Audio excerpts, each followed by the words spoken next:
All right, we have the market data in through the end of March 2024, and here's the top 3 things you need to know if you're considering buying or selling real estate right now. Number 1, inventory is actually up year over year and month over month. Number 2, pending sales are actually up significantly month over month, as well as year over year. And lastly, overall inventory levels are still very, very low, which means it's a competitive market with everything that's going on right now. So if you want to find out more, watch the rest of our video.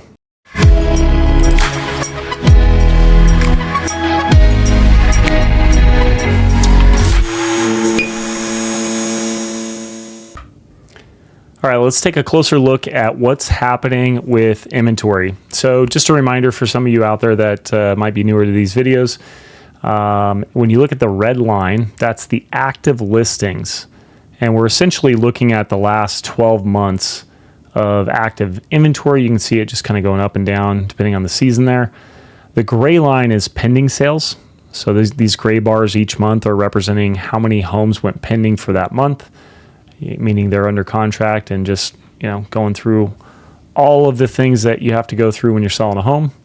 And then the black line represents closed sales. So let's just see what happened at the end of March 2024. You can see our inventory actually spiked up quite a bit. In fact, we were over 30% increase month over month in inventory. Now, when you hear 30% increase, you might be thinking, wow, that's a ton. And it's relative. We have significantly low inventory right now. So 30%, on a normal number would be a massive jump, but on this low number, it's really not that big of a deal.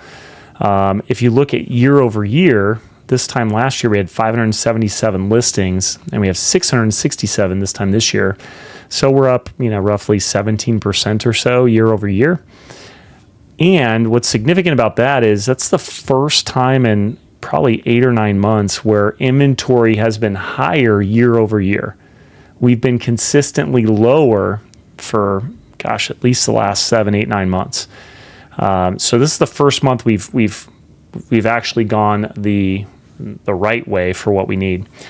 Now let's dig into pendings. So looking at March 2024 pendings, we had 497 pending, which is about a 25% increase month over month, and almost a 10% increase year over year in terms of pending. So even though the inventory went up significantly, we still saw quite a few pendings. In fact, I would say the reason we saw so many pendings is because we had more homes to sell. This has been a big challenge in our market, and getting more inventory is very, very, very crucial to having more of a normalized market. So let's look at the overall picture in terms of inventory and how that goes. When you look at Ada County as a whole, so this is showing all the existing home sales, we have an average of 1.5 months worth of supply. So what that means is that if we had no new listings come on the market in the next 45 days and we continued to sell at the rate we have been selling, we would have 0 homes for sale in the existing home market for Ada County. So, a balanced market is 5 to 7 months worth of supply. If we're over 7 months, that's a buyer's market. If we're under 5 months, it's a seller's market. Being at 1.5 months supply is still very much a seller's market. Now, what's interesting about this market is with interest rates being, close to 6 3/4, 7%, we are still in what feels like a balanced market. Even though there's only 1.5 months of supply, buyers are really trying to do the best that they can, given the fact that they have to buy, otherwise they probably wouldn't be looking. But with rates being as high as they are, people are very, very, very crucial about what they're buying.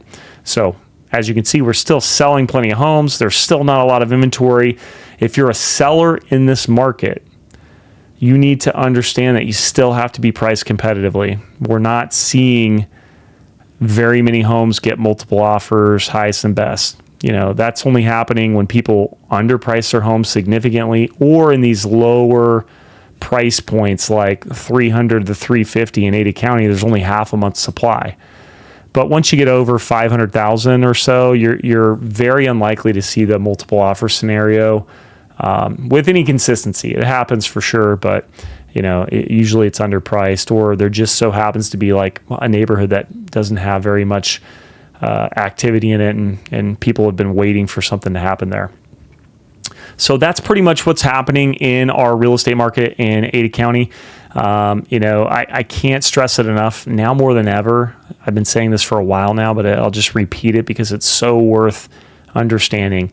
Now more than ever, you want to make sure you're working with a real estate professional that knows these numbers and they know how to navigate this on your behalf. You don't want to be working with someone who happens to be a friend or family member and does it part-time, and the last time they sold a house was 3 years ago when their other friend or family member bought or sold.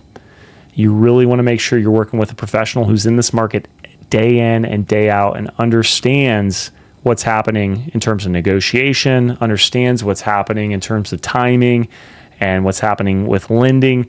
All these things are critical aspects of the process. And when you're thinking about who to go with, make sure you include some professionals in your interviewing process. It's critical.